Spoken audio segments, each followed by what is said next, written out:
Good afternoon. It is Main Street Money here on Cruisin' 92.1 FM WVLT, where we're coming at you every Saturday from 11 to 12 in the afternoon. So happy you could join us. I am Traci Kelly, and my esteemed colleague and all-powerful co-host Joe Yocavitch has actually been away on business all week. It's been eerily quiet in the halls of the office, but today I do have with me a very, very, very special, very, very good and educated guest with me, and I'm not just saying that because he's my dad. I have with me Joe Kelly. Hi, Dad. Hey, Trace. Thanks for the invite. Yep, thank you for joining me. You have some big shoes to fill here from Joe Yocavitch. No comment. Are you ready? You ready for it? I think I'm ready. Thanks. You'll do what you can. And just so everybody knows out there, Joe is a, 35-year veteran at this point of the insurance industry. How long? How many years? For me? No one else is in the room. 40 this summer. That's a scary 40. number, isn't it? So you started at 8? Yeah, about that. I took 1 week off after I graduated from Rutgers and started working, so Wow. Scary. And hasn't looked back. So Dad's been working for Liberty Mutual in the auto and homeowners industry. So if you need an expert, if you're looking for an expert, I don't think you get more of an expert than you at this point. And we are always happy to spend our Saturdays with you. For those of you who'd like to reach out to us, it's 856-751-1771. Or you can always check us out online, www.jmlfinancialgroup.com. And again, we're on every Saturday, 11 to 12. So we're so happy that you joined us. We're on a little earlier than we were last year, so people have to set their alarms, get up at 10:45, right? Yeah, right. All kinds of stuff going on, but it's spring, so that's good, right? You ready for this? I'm hoping that it's spring. Although it's really lovely and dreary out, right? I know. I was hoping to play some golf today, but I don't think that's going to happen. Can you? Well, you really can't golf in the rain like this. I don't think I can golf, period, but that's beside the point. That's a different story. Yeah, it's kind of out, and we've got March Madness going on. Everyone knows I haven't been keeping up. Have you at all? I have. It kind of lost its luster for me locally when Villanova got beat. It's always nice to have a local Philly entry, but yeah. Not so much anymore. A lot of productivity is down during March Madness for office workers and a lot of businesses. Oh, I know. Even for us, every once in a while you jump on si.com to check and see what's going on, and it's a restricted website now because I think people just, Like recently restricted? Usually when the NCAA tournament starts. Yeah, but everyone's got it on their phone now. So. That's true, too. That's true. Well, good signs in the economy. Retail sales have been up 0.3% in February, so I guess the cold hasn't stopped people from shopping, or maybe they've been shopping online. But this is the first month in over 3 months that retail sales have been up. So looks like cars and truck sales are down, clothes and furniture up. So ladies are buying the spring sandals, right? I kind of think they probably have cabin fever. They're tired of looking at their husband and they get in the car and go out shopping, Go out shopping, all the beautiful open-toed shoes and flowery dresses. I'm sure that only accounts for a little bit. And furniture, you know what? I guess that's spring cleaning, right? I hope so.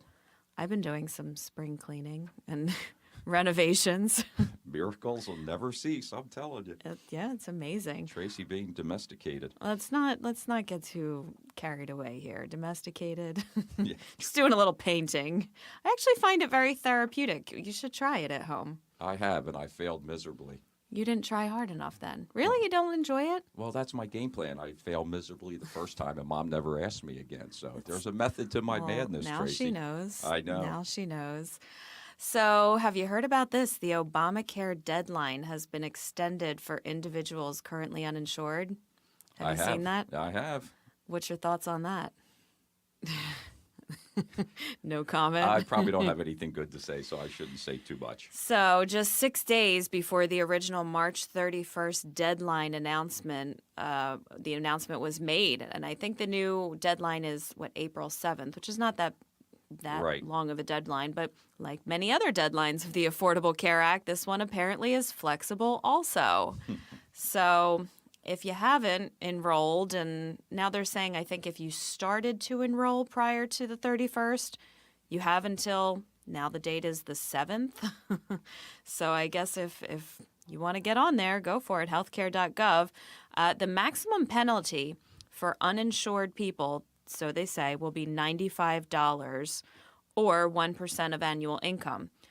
Dad, I know you only got a Rutgers degree, Right. but 1% of the average annual income, let's say 30,000, which I think is lower than the average, Yes. comes to how much? What? Three. 1%? It's like $300. Yeah. So who's paying $95? No I don't one. know.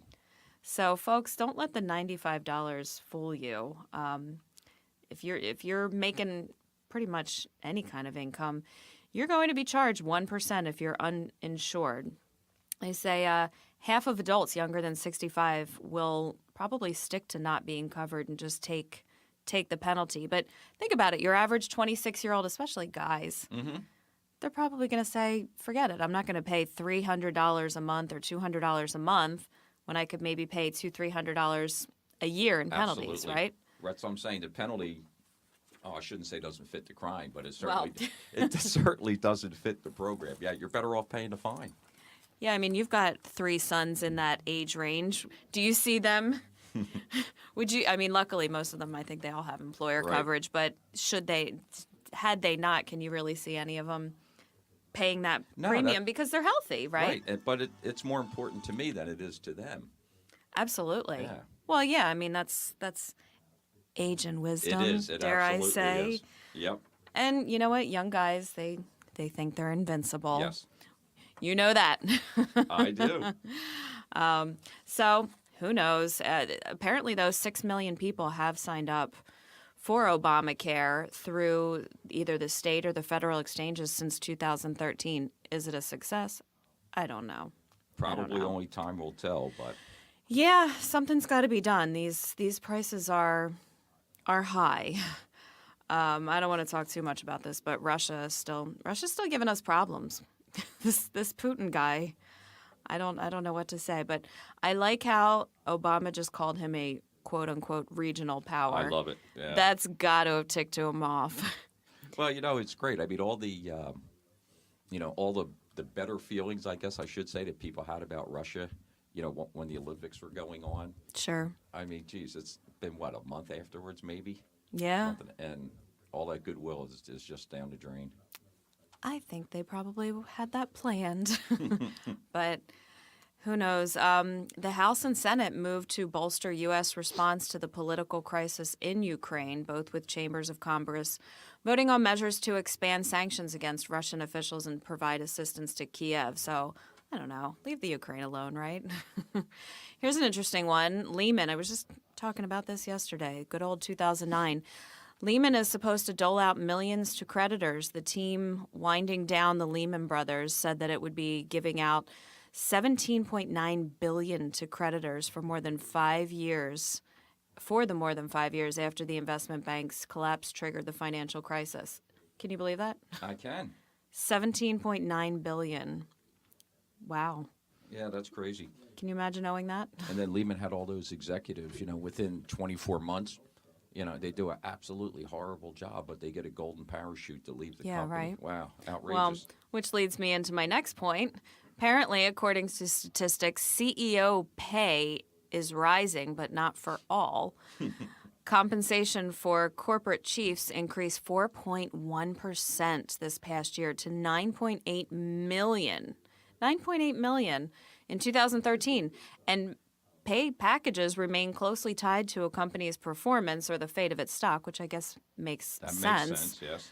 I don't know. $9.8 million being kind of, I guess, the average for CEO's pay. Is that, besides, fair, I don't know. What is that doing to our corporations? Oh, it's mind-boggling.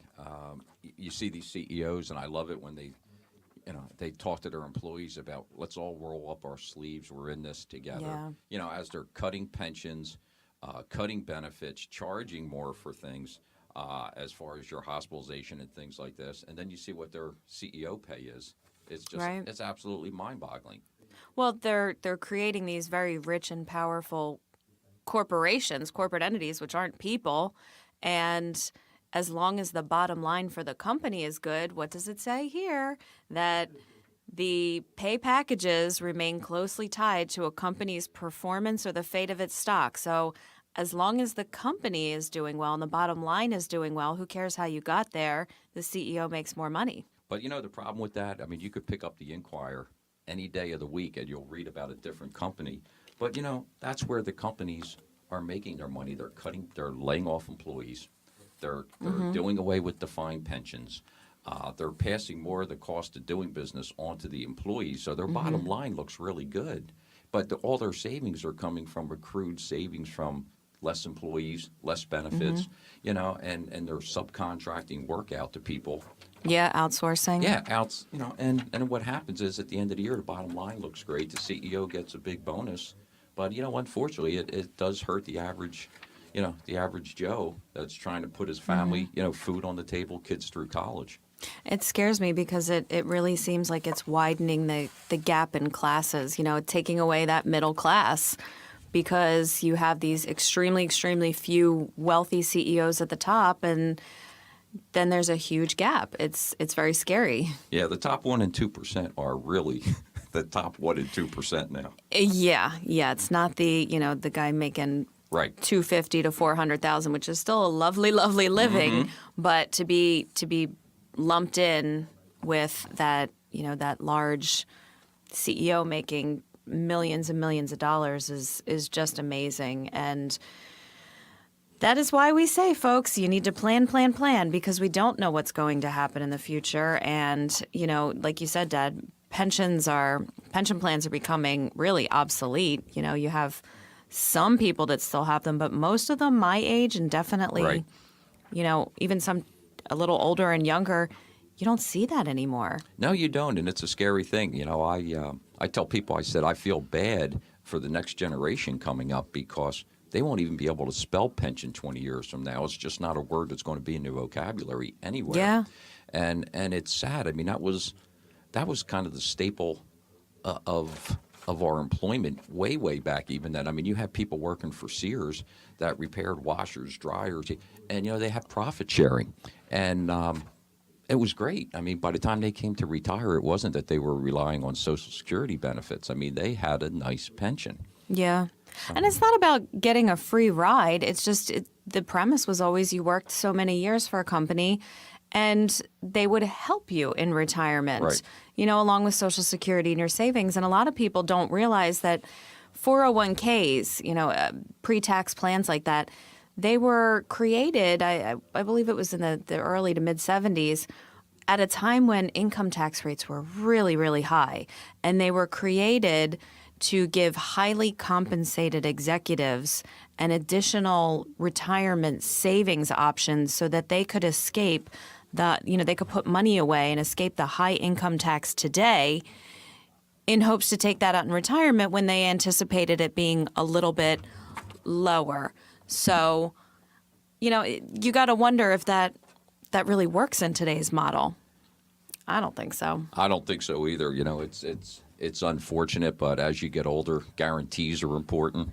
Yes, they are. Yes, and with a lot of companies doing away with their defined pension and giving a over-glorious outlook on their 401ks, I mean, when you retire and it's time to take this money, if the market's down, it's not a good thing. It really isn't. But it was like we were saying with the CEOs, to the extent that I think a lot of the companies were starting to get, I shouldn't say pinched, but a lot more of their money was being allocated for retirees. People are living longer. Yes, that is true. And, maybe the generation prior to us, they would pay a defined pension for 10 years and the employee dies. Well, guess what? Now they're living 25 years into retirement. Yeah, so you have to wonder if there's some kind of happy medium that's, the solution to all this. And you mentioned market upturns and downturns and right before retirement. We'll talk a little bit more after that after the break. And I will tell you what Joe's been up to in Ohio that I know he's going to be excited to share with all of you when he gets back.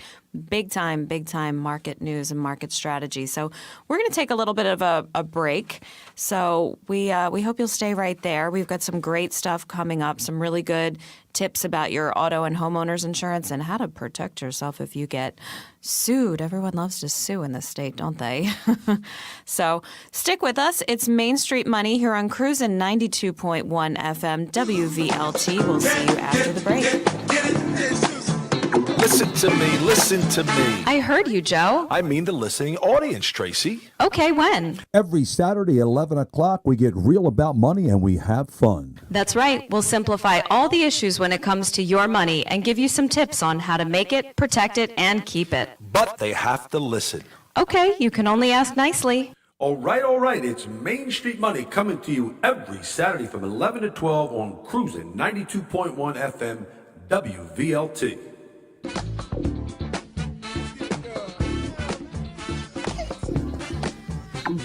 And we're back. It's Main Street Money here on Cruisin' 92.1 FM, where we join you every Saturday afternoon from 11 to 12 here. I'm Traci Kelly. Joe Yocavitch is out on assignment. He's out in Ohio, actually getting schooled, getting educated. He's out there with the Dimensional Funds people, which is a big portfolio and a lot of research groups that we use when we talk about our investments and some of the things that are not just the investments we use with clients, but really the strategy and the theory and some really good mathematical research. Nothing I love more than math, right? But important stuff, because you know what we always say, you can't guess. Well, you can guess. You can guess the market. You can't time the market. Nobody knows unless you have a crystal ball what the next move is. So it's really about diversification among asset classes, not necessarily just diversifying among different assets or funds. And, staying true, holding prudent, being at the right mix and allocation for where you're at. Dad, you talked earlier about, the stock market crashing right before retirement.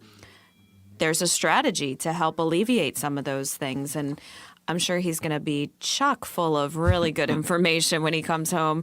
I'm a little scared. Joe gets passionate, should we say? Yes, just a little. Very passionate. So stay tuned next week. You definitely don't want to miss. I'm sure it's going to be a big show, but full of lots of really good investing and market news. Speaking of, I'll give a little market update. But before I do, you're not going to believe the update that I'm going to give you. Which is? All right, so the Sixers lost to the Rockets last night. It's Wow. like 95 to 120. Yeah, I'm giving the sports update. Can you believe that? They actually might lose if they were in the NCAA tournament, but wow, that's a shame.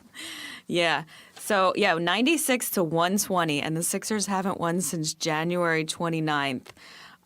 They set a new record, the NBA's worst skid since I don't know, but I think Cleveland was the last one that they said that lost this many games at one run. It's a shame. It really is. They need Allen Iverson. Hey, I'll tell you, when I met Mom, we were big NBA fans, and we'd go over all the time when they played the Celtics. But, Yeah, Dr. J. Billy Cunningham, Moses Malone came. Yeah, we had a great team, and it's sad to see how far they've dropped. I don't think really there's no mainstream players in Philadelphia that are common names, names that if you're not really hardcore into basketball that you would know. I don't know anybody on the team. Well, I guess their philosophy is if you're bad enough, you get the top draft picks. But the problem with all that good stuff is they'll stockpile that, and by the time these guys really start to get good in 2, 3, 4 years down the road, they won't be able to afford to be able to keep them all. So I don't know. Sixers, what are you going to do? How was that? I gave a sports update. That's scary. We've set a new record, folks. All right. U.S. stocks are stuck in neutral, and I guess investors kind of are as well. The S&P 500 has drifted roughly between 1840 and 1880 for the past 6 weeks before finishing towards the end of the week at the high 1800s. The narrow trading range is really representative of investors getting really not too bullish, not too bearish on the stocks at the moment. A mindset that played out in American Association of Individual Investors survey really showed this. People are just kind of I guess it's a bull market. I guess it's a bear market.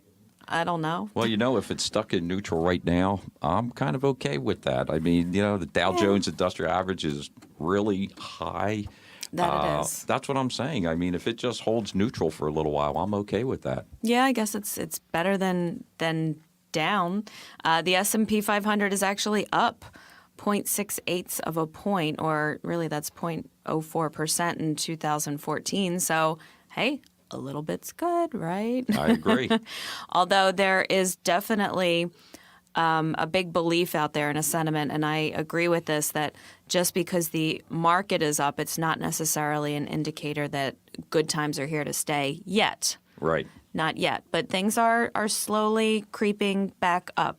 I mean, luckily the economy is not really taking turns for the worse. It's just a slow recovery. It really is. It's been just really horrifically slow. I don't like slow.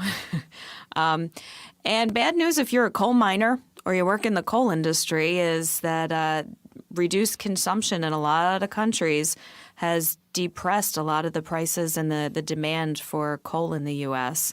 And I guess also with all this green energy, there's not as much of a demand when it comes to power generation. It's been the weakest the industry's been since 2009. So. Yeah, that's a shame. I'd give away my age, but when I grew up in Camden, we actually had coal.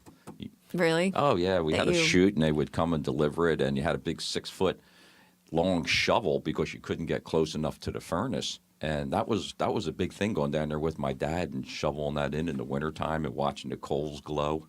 I know. So can I wager to say there may have been a few Christmases that you actually did get coal? I was threatened quite a few times, and the coal was in the house. So yeah. Yeah, I think you threaten a kid now, and they're like, "What are you talking about?"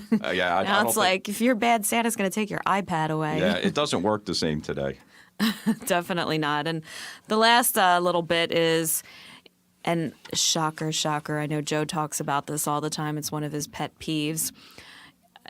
We're talking about gold and investing in gold, not the awesome ghetto gold we wear around our our necks. The bling. Yeah.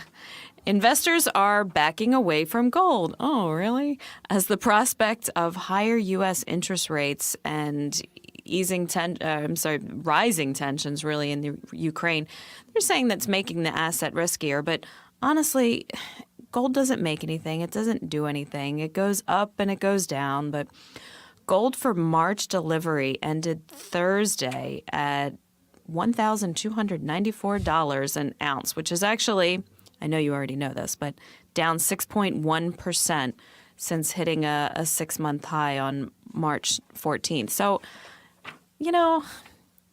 if you want to invest in gold or you want to sell some of your gold, I say do it like you're going to Atlantic City. Do it for fun, but don't do that as demand, you think is going to increase or whatever else, because you just don't know. It's an individual stock. I agree. I don't know enough about it. I would be afraid to invest in gold, but Well, you know what? Everybody hears gold. And I've heard even commercials now on some of these talk radio shows. Now you want to invest in gold, call us. And those, have you passed those stores, cash for gold? yep. To me, that triggers in my mind, if there's such a demand and all these people want my money for gold, they're probably making even more money on it. Yeah, it's just, I don't know. I've had somebody say to me, they do invest in gold bullion, the actual, Yeah. because he said when everything goes down the toilet, when the economy's done, I'll at least have gold. And I'm thinking, for what? Who's going to buy it? And I would not, if things got to the apocalypse, I wouldn't want anyone to know I had gold bullion. Well, I guess they could always sell it to Rolex or something like that for their watches. I guess. If it really gets that bad, if it's the apocalypse, I want 10 pit bulls. Not just the one pit bull that you've got, not just Smokey. I want 10 pit bulls. That's what I'm saying. So, folks, we always talk about, though, you don't want to just stock pick. Unless it's your hobby and you view it like Atlantic City money, you don't want to just pick stocks. You want to be diversified among asset classes. And the last thing you want to do is get in and out of the market. Dad, how many people, I'm sure, because Office Talk is cluttered with this stuff. How many people throughout the years in your office have gone, oh, I'm going to cash. I'm not going to cash. Of course. A lot? Oh, and most of them, it's always in retrospect, too. They went to Yeah. cash the day prior to the market going down. Seriously?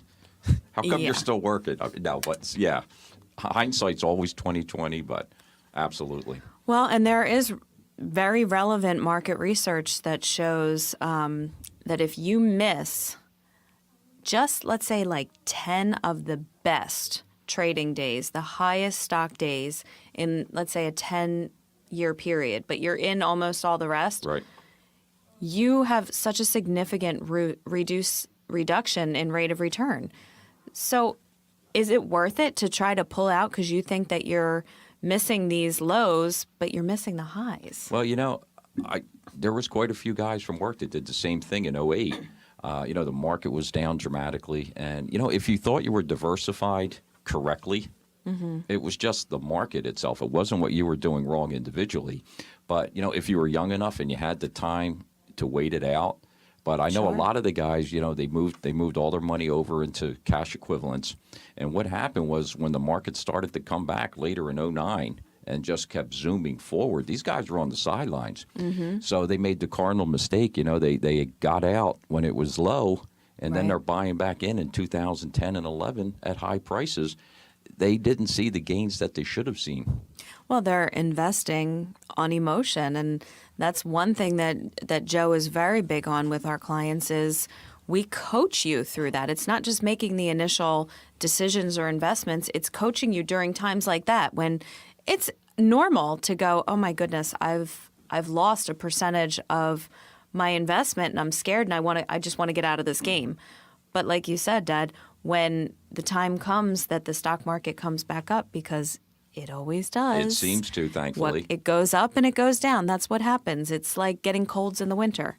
You're not going to be sick forever. Right. But it does happen. So, going out on the sidelines and then missing that upswing, it's no different than you buy at the lowest point. That's what you should be doing, Yep. and selling it high. But what are they doing? They're selling out when everything is on sale and then rebuying when it's at full price. I would never go to Macy's when they advertise that nothing is on sale and I will pay top of the line. Never. That would be like going to Macy's, buying a $200 dress that wasn't on sale, losing the receipt, and then the next day when everything's on clearance, 80% off, I go back and I return the dress and I get $20 for it. Right.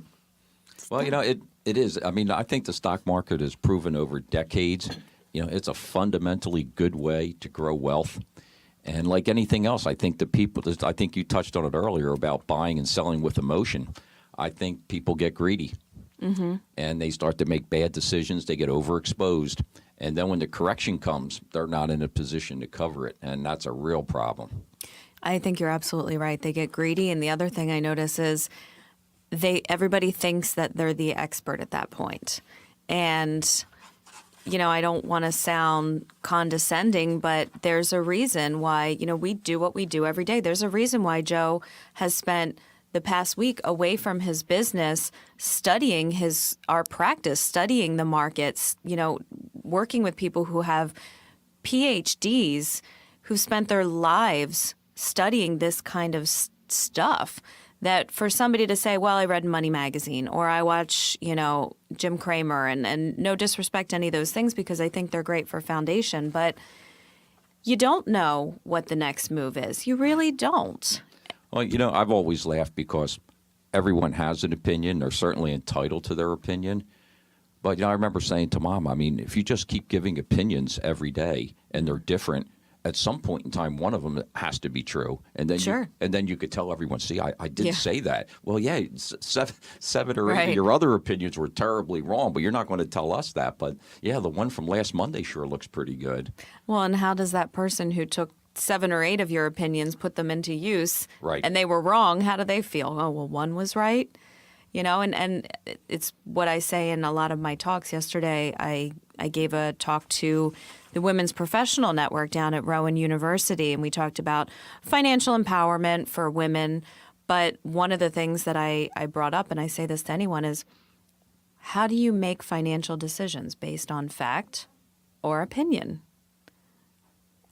And I think too many of us make those decisions based on opinions. When I say opinions, it's sometimes the water cooler talk, at Right. the office, or what you're seeing on TV. And you have to always kind of wonder, where's the information coming from? And is it valid? And is there an ulterior motive behind what that person's talking about? Yeah. And sadly, Trace, not having a crystal ball, sometimes you act on opinion, and you get a nice favorable ending out of it. And sometimes you research the heck out of it. You have all the facts, and you think you made the right call, and it doesn't turn out that way. So That is for sure true. So we're big on backing everything up with facts. So if you're working with an advisor, if you're working with a broker, or if you're going at it alone, which I don't always recommend, just back your decisions up with facts. Ask the questions. Don't be afraid to ask the advisor that you're working with, show me why this is the best situation. Show me why, I should be doing this, and what are the fees involved? Because I assure you that all investments are not costing you the same amount. There are definitely some fees that we're not always required to tell you about. right, and what you do, it's not a cookie cutter approach. I mean, everyone's finances are different. Very Retirement situations are different as far as pensions, no pensions, this. So, I mean, it's not one size fits all. So No. I do agree. You need to sit down with someone, have them look at your individual situation and advise you from there. Yeah, and that's a good point, that it's not cookie cutter. And yesterday, actually, at the luncheon that I was speaking at, a woman did raise her hand and ask me. She said she listens to a certain media personality out there, and that person, I won't name any names, says that she hates annuities, hates them. What do I think? And I said, well, you know what? I hate annuities for the wrong person, and I love Right. annuities for the right person. It's not a cookie cutter thing. You can't just make one decision. So I think sometimes people get a little like, oh, well, I'll get questions. Well, where should I put my money? I can't 100% say where you should, because I don't know your situation. Right, and you know what? I agree with you. I mean, I own an annuity. We spoke about this, and it's just part of the overall portfolio. And for the right person, for the right fit, time-wise, it's perfect. I love it.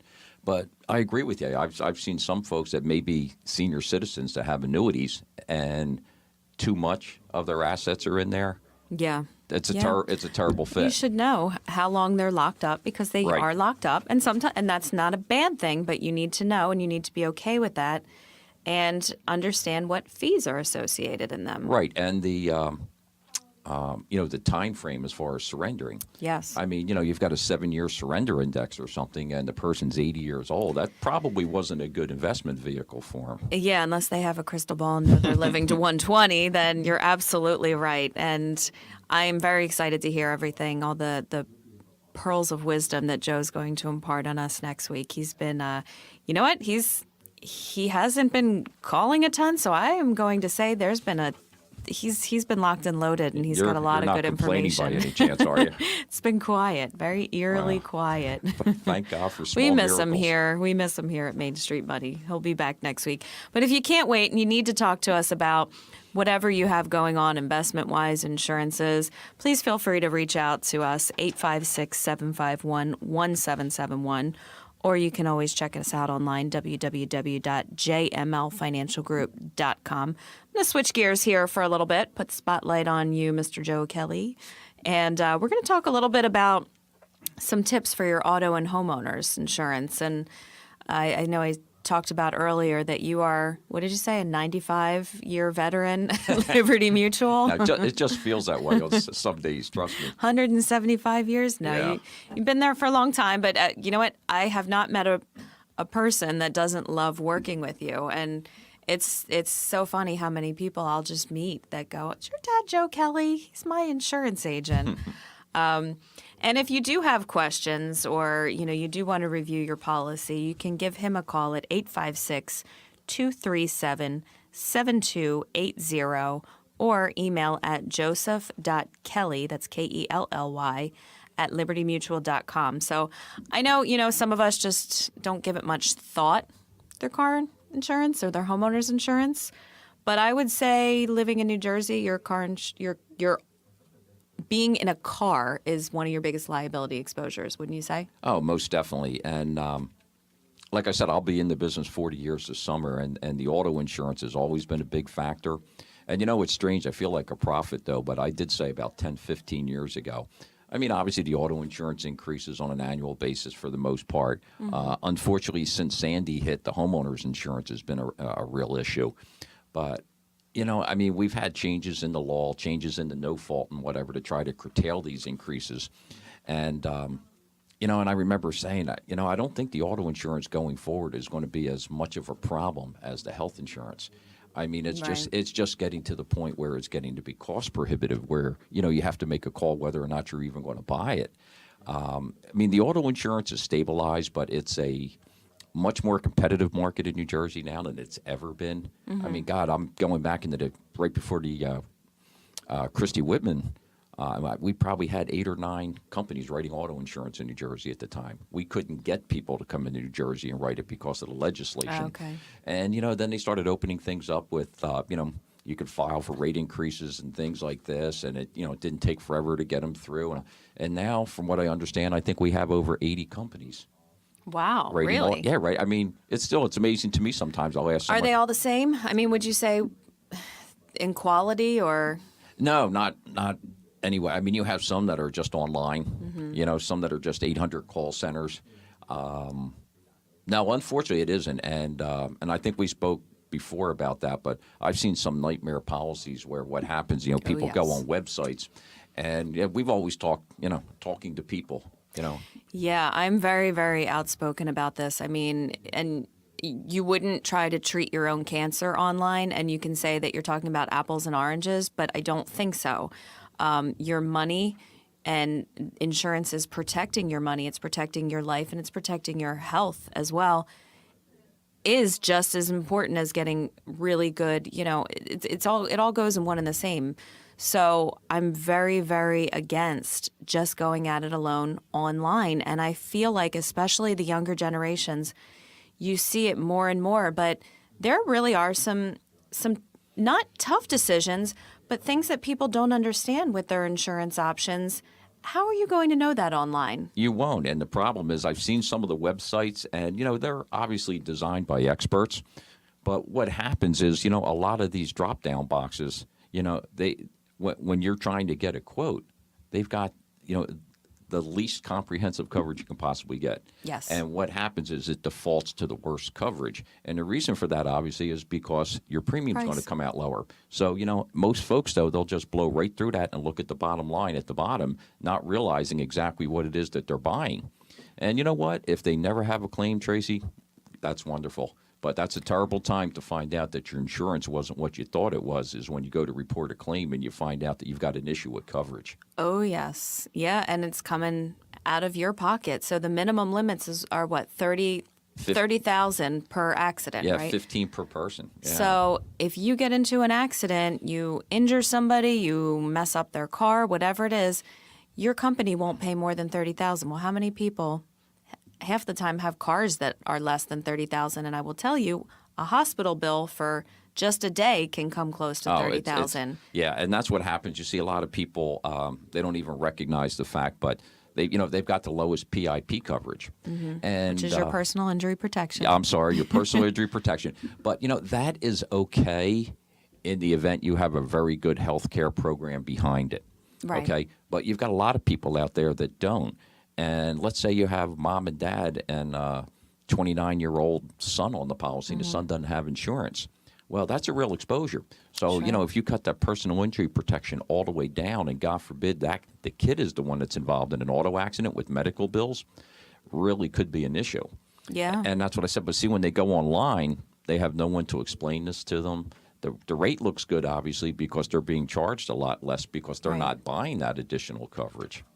Well, and I think sometimes the common notion is, you think, with a lot of things, but I'm sure in this area I've heard, well, if I go online, it's going to be cheaper. And that's just not true, is it? It isn't, because, it's the same thing. I mean, I can give them options, but I want to make sure that the options fit their individual need. So the rates that you give are exactly the same as what they could find online. Is exactly what they could find online. So somebody who's getting good comprehensive, 100, 300, or we recommend 500,000 at least per accident, it's the same price online as if they talk to an expert. Well, the thing is, it might actually even be a lot better talking to us because, see, I'm aware of all the different discounts that they could be getting as far as alumni associations, work Yeah. relationships that we have, different automobiles. So the computer's not going to automatically give them the Sure. credit for that. It's got to be input. So, using our alma mater, someone's a Rutgers alumni, they're going to get a nice group discount with us. Well, and I know you'll do some digging too, because sometimes it's, someone will say, well, I didn't go to college, or, you don't have my employer. But there are so many other things like the Chamber of Commerce. There's certain Exactly. chambers that have it, or credit unions, and you'll do that digging, and discounts are nice, folks. They absolutely are. And the same thing, too, is, they go online and they get a quote.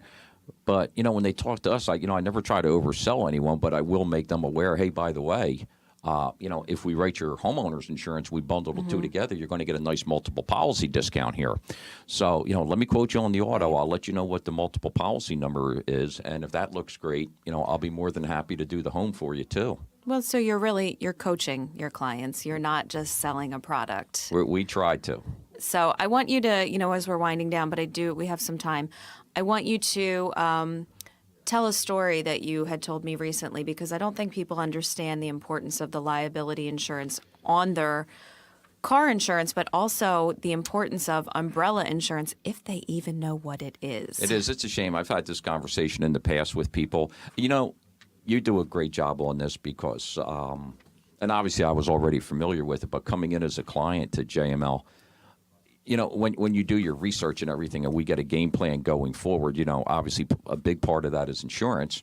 And we talk about the property and casualty, but you always mention about, if you don't already have an umbrella, it's something that you should have. And the reason for that, obviously, is, you work your whole lifetime to get to a certain point in time. And the last thing you want to have happen is one mistake, one bad lapse in judgment costing you your entire lifetime savings, assets, things of that nature. And what happens is the umbrella, you need to max out on your underlying auto. You need to have 250/500,000 for the bodily injury. And then what happens is you qualify for an umbrella, and you can add your home, other homes, jet skis. But the thing is, it's a very inexpensive policy, but a lot of people aren't aware of it. And what is the benefit of that? So what's the umbrella going to do for you? And we're sitting at lunch and you're trying to dumb it down for me. What do I need an umbrella really for? Basically what it is like I previously said, you're going to have $1 million or $2 million, whatever it is you choose, in your back pocket. God forbid you happen to have a very bad auto accident, someone drowns in your pool, that type of thing. Can you, without naming any names or anything, just give an example of a story that from clients or somebody that has had an issue and needed the umbrella and either had it or, God forbid, or didn't? I know there's you've had some stories of people that you've known in the past. Yeah, ordinarily it's from a bad auto accident. So Excuse me, I'm losing my voice here. Getting passionate now. You Yeah. get like Joe. No, ordinarily, yeah, it's from a bad auto accident and significant injury or death, something of that nature. And what'll happen is when the lawsuits start coming in, and they will exhaust the limit on their auto policy. Yeah, it's definitely unfortunate, and I do remember a story from about 5 or 6 years ago. I had a friend from college whose father was driving down the shore and didn't fall asleep, wasn't drinking, nothing bad involved, just a careless mistake. And he ran someone off the road, and that person, unfortunately, did not make it. And once the car insurance liability was done paying, that person, who was a father and who had children and a wife of their own, ended up suing this, my friend's family. And they did get some of their assets because they did not have an umbrella policy. And had they had that extra umbrella policy, they might not have lost as big as they did. It is. It's unfortunate. If I were to guess the amount of policyholders that do have an umbrella, Tracy, probably less than 5%. Yeah, it's unfortunate.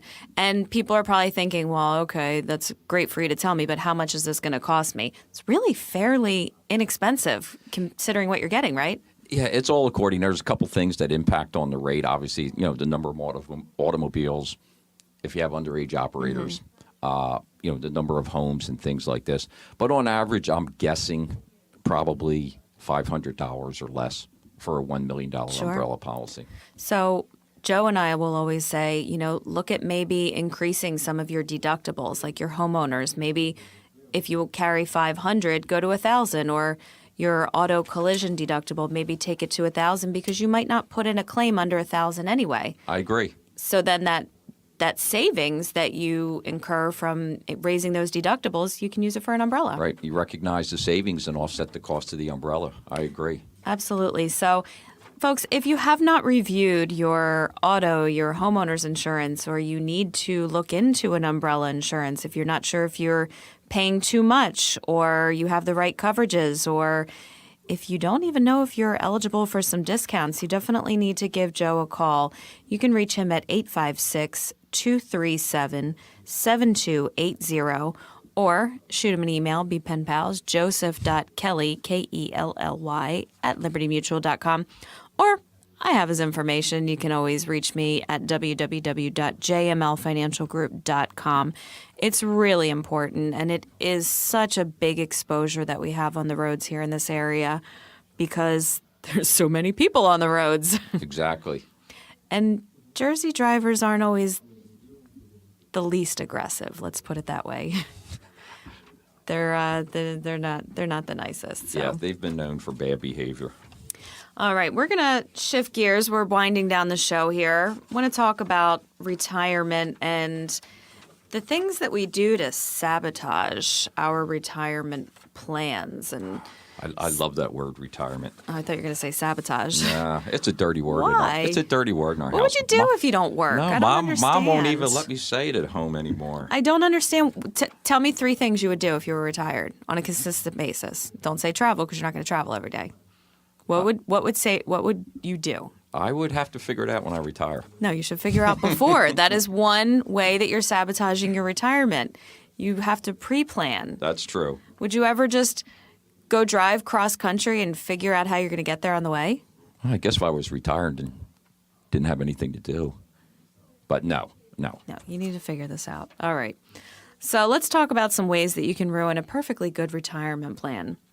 Well, first one, and we talked about this earlier, you're over-concentrated. You've got too much in one asset or one asset class. Like we talked about earlier, you're investing all in gold. And what happens if gold doesn't do well? Just killed your retirement plan. Oh, well, I agree. That's why we need good financial planners. Good plug. Another one is neglect. Once you got good things going, and I think this is human nature in general. You get going and you're doing well. You're really, and then we stop. We just stop, or we feel like, okay, now that's going good. We're going to do something else for some reason. I feel like we all do that. It's like dieting. Oh, I'm losing weight. Now I'm going to stop. So I think when it comes to savings and when it comes to really getting on the right track, we go well and then we look for something else, Well, I agree with you. You do need to keep on top of it because things change over time. I mean, you're getting older. You should get a little more conservative. Different things are important to you at 70 that weren't at 60. Mm-hmm. So, you need to probably change your game plan, obviously. Yeah, absolutely. And I think another way you can really ruin it is I say, like, you fall for the sparkle on the sidelines, which actually isn't a sparkle. It's just someone holding a mirror up to your face. So you fall for the next best thing, So whether it's a Ponzi scheme or, this pie in the sky bond or stock that everybody's talking about, and you think you need to get in on it. But you know why I think that happens a lot? Why? Unfortunately, I think a lot of people don't start addressing their retirement until they're like 55, and now they're in the catch-up mode. Like, oh, my Lord, I mean, like it snuck up on them. And now all of a sudden, instead of saving or planning over a 30-year period, they feel they need to condense everything and make all that money in a 10-year period. And what happens is, you start making bad decisions because you don't have a big window of opportunity there anymore. Yeah, absolutely. And you said you think people don't start till later. I know they definitely don't. Right. And you're right. So then you're looking for almost like a knight in shining armor to what's the greatest thing? I love when people, how can I double my money in a year? I don't know. Well, Figure it out and tell me. That's just not possible. isn't it much more fun and sexy to take a European vacation or buy a brand new vehicle than putting it in a savings vehicle Of to course. save when you're 65? Of course. Yeah, exactly. But the beautiful thing is the earlier you start, you can tend to do both of those things. Sure. Because I don't want to give the idea that, okay, the more planning and the more savings you do, the worse your lifestyle is. But you do have to have some kind of happy medium, and the earlier you start and the better decisions that you make, you can do both. No question. Another way you can really ruin your retirement is you're trigger happy. You're getting into retirement. You think this is great, first couple months, all right, I could start taking more money. This is fine. And all of a sudden, you're taking really big withdrawals in the beginning, not thinking about how that money's going to last. And the sad part is they'll hit 59 and a half where they could start hitting some of this money, without the 10% penalty involved, and they treat it like a savings account. Right. And, I have had this conversation with people before. I said, that's okay. I mean, it's not what you're doing is wrong, but, it'll work if you die young. I mean, if you die at 67, that's wonderful. I mean, but if you live to be 80, Right. there's only so much of a shelf life for the money that you actually have in there. And you start blowing it out in your early 60s, Yeah. by the time 70 comes around, you're not going to have too much to live on the following Well, and 8-10 years. The other thing is maybe the husband dies at 67, everything was fine for him, but the wife might live to the ripe old age of 90. She's not too happy. No, and that's the sad part, too. I mean, even if the man, had a defined pension, the thing people don't take into consideration is if he does pass, hopefully he picked a joint survivorship. But even at that, he's at, the wife rather is at 50% or 66 and 2/3. That's dropped down considerably. His Social Security's off the table. Now all of a sudden you've got a lot less money going forward also. That is definitely true. It definitely is. So it's so important. Don't just do your retirement planning, folks. You need to do distribution planning. Everybody wants to talk about how to save, where to save, and that's only really part of the equation. You need to look at the other part, which is how do you spend it? How do you, you made the money, how do you spend it? I got a little interesting tidbit for you here that we're going to wind the show down with, because I'm thinking of vacation. Weather's getting nicer. Me too. What country do you think gives the most statutory entitled paid vacation days What in country? the world? Germany? Close. It's in Europe. The number one, I say the best, but I don't know, the most paid vacation days that citizens are entitled to is actually out of Finland. Really? 30 plus days. Wow. Yeah. Finland followed by, in a cluster, a lot of the European countries. It was actually the UK was second. France was in there, Luxembourg, Switzerland. Guess who had the least? U.S. You got it. 0. Yeah, I remember We're reading not something. entitled to give anyone anything. I know. I remember reading something in Germany. I thought it was Germany that the vacation time was crazy. But if you were with the company 25 years, they gave you a 1-year paid sabbatical. Can you to get your head straight? Can you imagine? I think it's a great idea. Yeah, I might not have come back. But wow, how beautiful is I that? think it's a great idea. I think, just a Well, the idea month was to sabbatical. Yeah, recharge your batteries You and need it. come on back. We burn ourselves out, and then all of a sudden it's like, wow, retirement here. You never had a break. And yeah, it's U.S., Philippines, Thailand, Canada's up there as the worst. I know. I read the It's just- percentage of people in the U.S. that don't take their vacations that they're entitled to. Yeah, I believe that. And I you know, definitely believe yeah, that. I think we're overworked as a society. I really do. We definitely are, but we have fun. We had some fun today. Work hard, play hard, Yeah, right? yeah, absolutely. We're winding down here. I'm so glad that you joined me. It's Joe Kelly joining me for Joe Yocavitch. And I am Traci Kelly. Reach out to us at www.jmlfinancialgroup.com.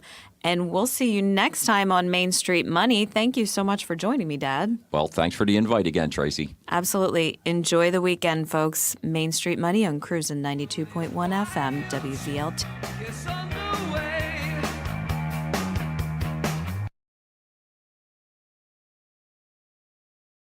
Every Saturday at 11 o'clock, we get real about money and we have fun.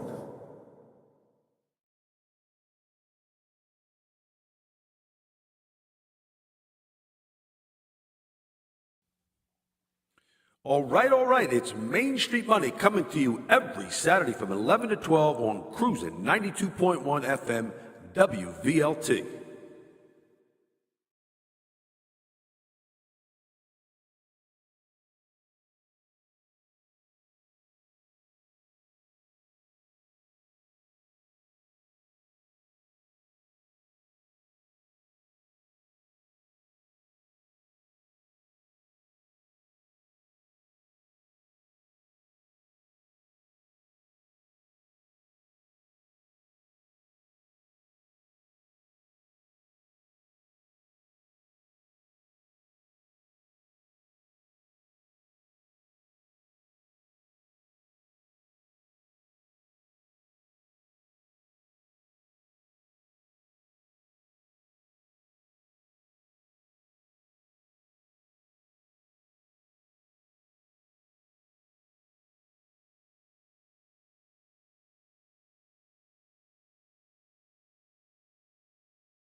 Joe Yocavitch and Traci Kelly are registered representatives and financial advisors of Park Avenue Securities, LLC, Manasquan, New Jersey, New York, New York, and financial representatives of the Guardian Life Insurance Company of America.